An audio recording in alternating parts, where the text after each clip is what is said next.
Hi, everyone. I'm Michael Bruce, CMO at Agent Moves, and welcome to our Good to Great series. We're all about sharing amazing stories of top agents and how they got here so we can make more agents great. So let's jump right in with our guest today. I'd like you to meet Gaurav Gambhir. Couple of things about Gaurav, quite interesting. First, beyond an agent, and he'll talk about this later, he runs multiple businesses, which is incredibly exciting how he got from the agent side to the business side. But some personal things about Gaurav. He was a college athlete, played badminton, which I've actually tried. I cannot believe how hard the game is. So I'd love to hear a little bit about the experience. I know playing a sport in college is like a full-time job. My kids played not badminton, but I'd love to hear a little bit about the experience and even that, a little bit of that, tennis training that you were able to get into right after the badminton. Yeah. So interestingly, I played badminton growing up in India. And when I came to the US, I came to Drexel University, and there wasn't a big badminton team in Drexel. People call it birdie. It's a, tic-tac game, and, you hit here and there, but it's not really aggressive. So it's not true. It's a really, really aggressive game. People get injured, in the game as well. And so we pushed a lot in my time in Drexel, the Drexel team, and we became part of the team as well. I wasn't the captain, but we had a great player. We trained, and we used to go and wait for the basketball court to be available to go put some tape around it with measurements so we can have our own courts. And I used to never get trophy. But then I played for a while. I played at the state level, represented Drexel, and that was pretty cool to just be part of creating a sport awareness in my university as well. But it took a long time, and especially when you're not the one that is being promoted. We had to wait on the sidelines, waiting for the kids to be done so that we can have some space to play. It was interesting. That's a beautiful story, right? And getting a sport started, within the university. And has it become a regular sport now? Absolutely. Yeah. So they continued. I think that it's great to see. And I also graduated almost about 20 years ago. So at that time, the awareness wasn't as much. And now the resources are there. There's a full badminton court, two courts there. People can go and play there because it's always available. So it's a proud feeling. Yeah, I was going to say how rewarding, right? To start, it's Yeah. one thing playing a sport; it's another thing starting a sport at the university. That's Yeah. just a great story. One of those like quiet things, in your journey, you kind of push that to the side, but it's a very cool experience. Yeah. When you go to the sports center saying, we'd like to play badminton, and saying, and do what? You want to play birdie? You can play birdie anywhere.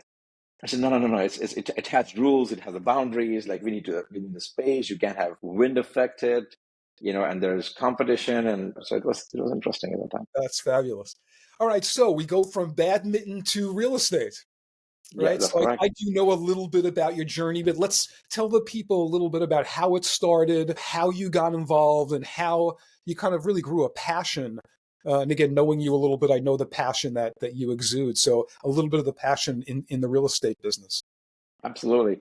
I was a computer science major. So my goal was to be one of the best programmers to be out there. And then 9/11 happened. Unfortunately, I lost my job during the hiring freeze that happened right after 9/11. And I had to figure something out for myself and my family. I did get married to my high school sweetheart at that time. So I was married very early in my life and had to figure out how to make money. So I picked up a few things, a few businesses. I finally started a teddy bear shop as well. We did website designs at another company. We did software design at another company. I worked in a jewelry store for a while, a restaurant. So I tried a lot of stuff before I got into a company that gave me a full-time job. And that happened to be in real estate. I didn't pick it.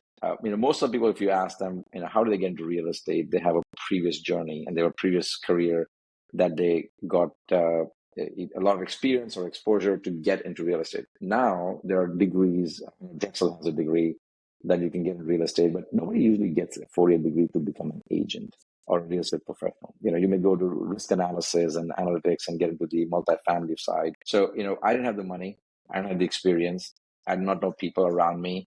So the only way that I could have made money is, well, I continue working in a job or I find a resource where I can make more money by working extra hours.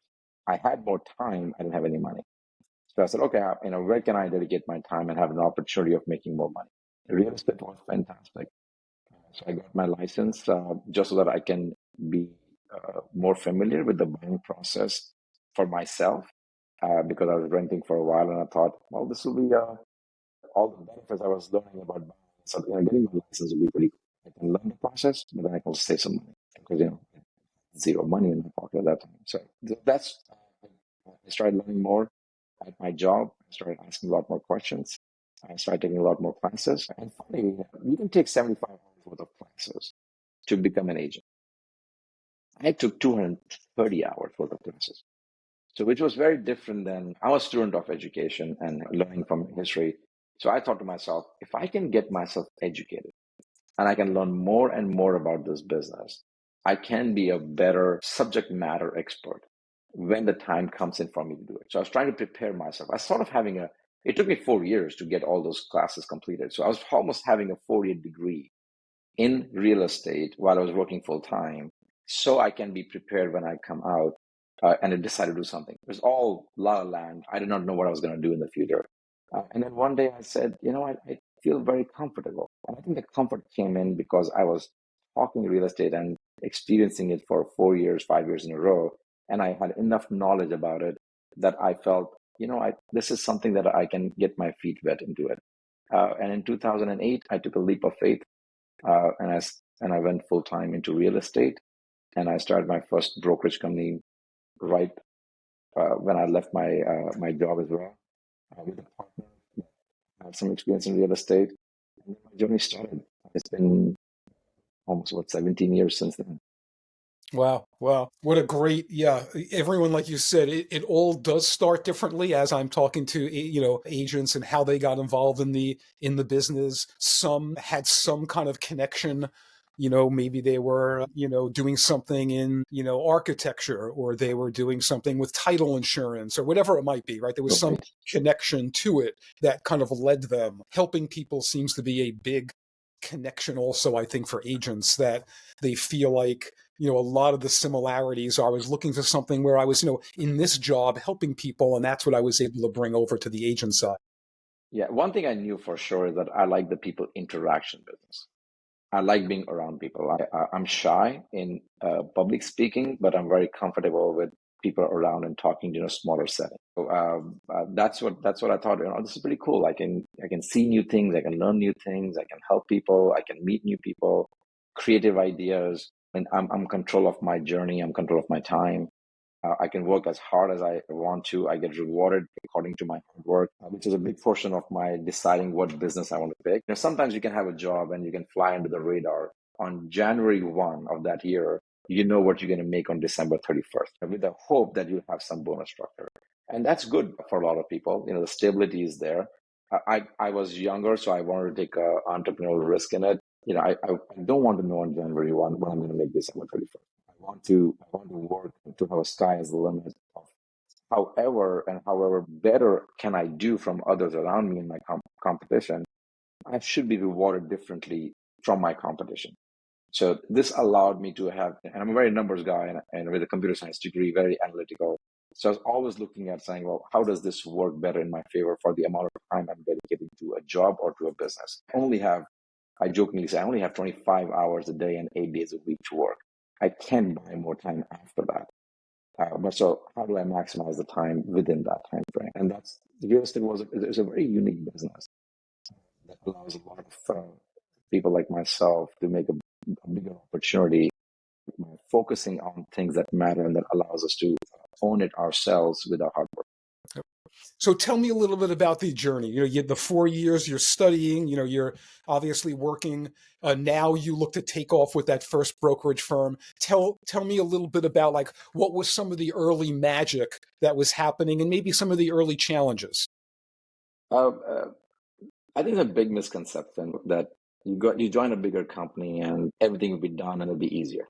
So I think the bigger difference is this business is very simple but not easy, and people take it the other way.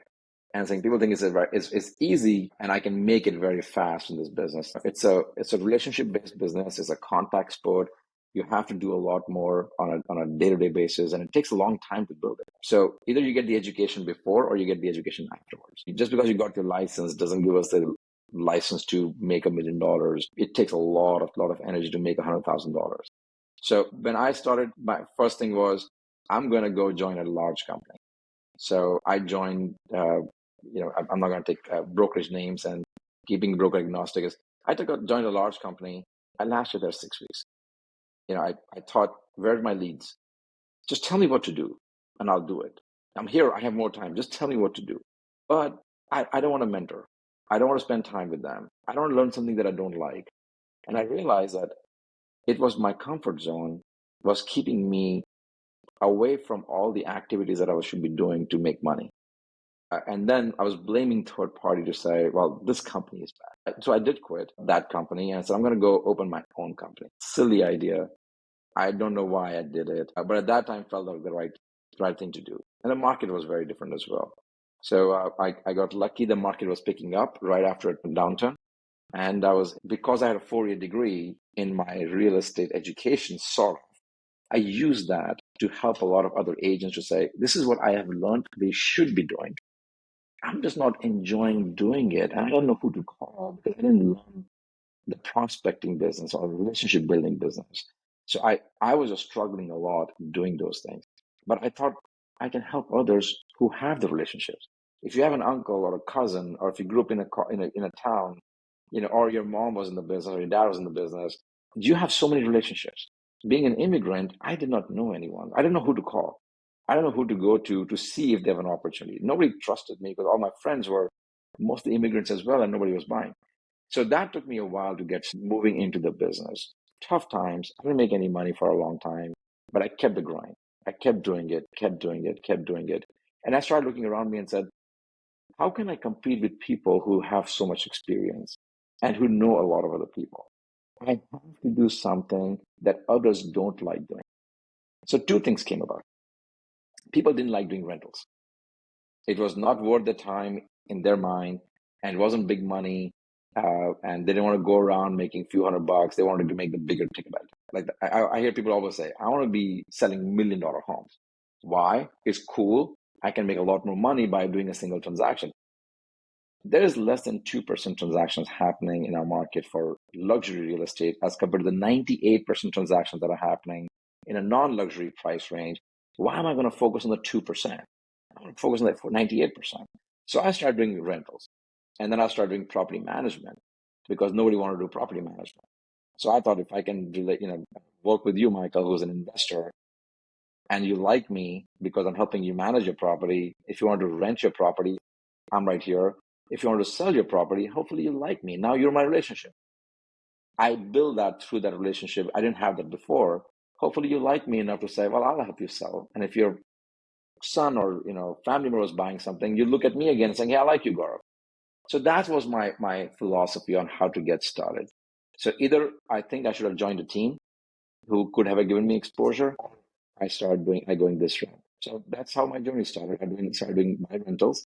Thinking on the rental perspective, I thought to myself, if I can work 50 to 60 hours a week, I can do one rental and make $1,000. I can do that 52 weeks and I can make $52,000. That was what I was making in my first time salary. So I can make my salary by just doing one lease in 50 hours. What if I did two? What if I did four? Can I do eight? And can I do one sale? Like my mind just started boggling. It's like, what do I need to do to then rent one unit in 10 hours as compared to 60 hours? Well, that can make me $300,000. So that's how I got excited about, well, I got to meet more and more people. I got to go show more and more homes. And I became an expert for rentals. And those renters, after 3 years, became first-time home buyers. So I didn't plan 3 to 4 years later, but my business just skyrocketed because all those people who I was renting $2,000, $1,800 rentals, then they started saying, well, Gaurav, now we're thinking of buying a first-time home buyer. What do you think? So I know the city, we have friends, and I'll help you. And that really, really helped me get my business started, along with the property management and other stuff that happened. But that was the key in my personal business. I didn't realize that business that, I may do 60, 70 leases a year, and then 20 of them become a buyer the following year or 3 years later. And that cycle started. As long as I kept doing it, the cycle continued. Mm-hmm. Unexpectedly became bigger and faster. Yeah. Yeah. Tell a little bit about how big the rental business. It's great and you didn't abandon this as you Yeah. saw the light of, like you're saying, right? Bigger commissions on the sale deals, but then you grew this rental business to something. Yeah, so we focus a lot. Most people only do it by falling into it here and there. We made a whole business out of it. We started a company called Rent Philly, specializing in rentals in the city of Philadelphia. We first started helping individual owners. Then we started helping some developers. Then we started helping multifamily national companies as well. We represent 1,000 buildings. So altogether, we represent close to about 20,000 apartments in and around city of Philadelphia exclusively. So they have their own leasing team, and we complement their efforts by helping bring in clients from the brokerage community. And we do about, give or take, about 2,000 leases a year now, which is a substantial part of our business. But that's helping 2,000 families a year is how I look at it. People have to live someplace. You sell them or you help them rent something. It's the same effort. The decision making might be a little faster. The process might be a little shorter, but it's still a home for somebody. They have to be happy about it. So the process has to be built around doing it. So we do a lot of rentals that way. We have a property management company that does a lot of rentals as well. And then our team is called the Condo Shop, specializing in condominiums. So many of those renters becoming condo owners in the city. So we have that division. We have a luxury division for homes called Black Label. Our team is called TCS Group, encapsulating all those divisions in the company, to starting some ancillary services, title, insurance, mortgage partnership, a maintenance company, a media company, a transaction management company. So everything surrounding providing support to our core business, which at this point is sales and rentals both. Right. No, fabulous. And what a great, we know how important a database is in the, agent real estate world. And to have 2,000 leases out there at any given time, knowing that, like you said, even if it's slow, slower than someone that knows they want to buy, at some point, there'll be a first time home buyer and they've been connected to you and there's be a sphere of influence. Mike, I'll say one thing for people who might be listening is money is money. Let's not get caught too much in, sales versus luxury homes it's where you have the experience and where you can relate yourself. But money is money. Why would I give up $1,000 three times to make $3,000 versus selling a home and making a commission where a lot of things can go wrong? An appraiser can fall out, a home inspection can fall out, a financing situation can change. It's a very difficult process selling a home, making sure it goes to completion. So why am I going to discount the other side? So I think people, and the number one reason why people leave this industry is because they're not able to pay their basic bills to stay in business as a licensed agent, which is less than $2,000 a year. So if I can just do 2 leases a year, I can pay my basic fees to run my business. And I don't do that because I don't want to do rentals below me. It's not worth my time because I'm going to spend 10 hours to rent one unit. I think there's a lot of miscommunication and miseducation that's happening. And some of the larger companies are guilty. And we try our best from our company. We teach that as much as people say, well, don't do rentals, focus your time on sales because you make money otherwise. That's not true. That is not true at all. So I think people need to open up their eyes and look around and say, there's money to be made everywhere. A transaction has so many components. And that's why I started looking at all the names that I gave you, media, transaction. I started looking at the whole life cycle of a transaction, said, where is support needed? And can I provide that support? Or can I team up with somebody who's an expert and I build my team around them to provide the support, to provide an end-to-end solution? And became the model of my all the businesses. Is you don't randomly go into a new business. You say, well, can I provide value to a transaction and to those clients coming in? And that's how we built up our business. Absolutely fantastic, Gaurav. I love hearing this, even though we have spoken. I didn't know the whole story, and it's beautiful, right? And it is different than a lot of the agents I'm speaking to, and I think inspiring for others. And that's what we're looking for in this Good to Great series is a little nugget some inspiration and just your passion on, money is money, and what you did. And God, if you didn't take on that rental, who knows where you would have been if you didn't look at that as an opportunity, not as something beneath you. So yeah, just a fabulous, fabulous story. Really appreciate the time. Everyone watching, please follow Gaurav on social media, and you'll pick up on his company as well. And really thank you. And if you like what you saw today, please like us here and follow us on our YouTube project. And really looking forward to more interviews. But Gaurav, this was awesome. I'm sure we'll be hearing some great feedback, and really appreciate your time. Thank you for having me here.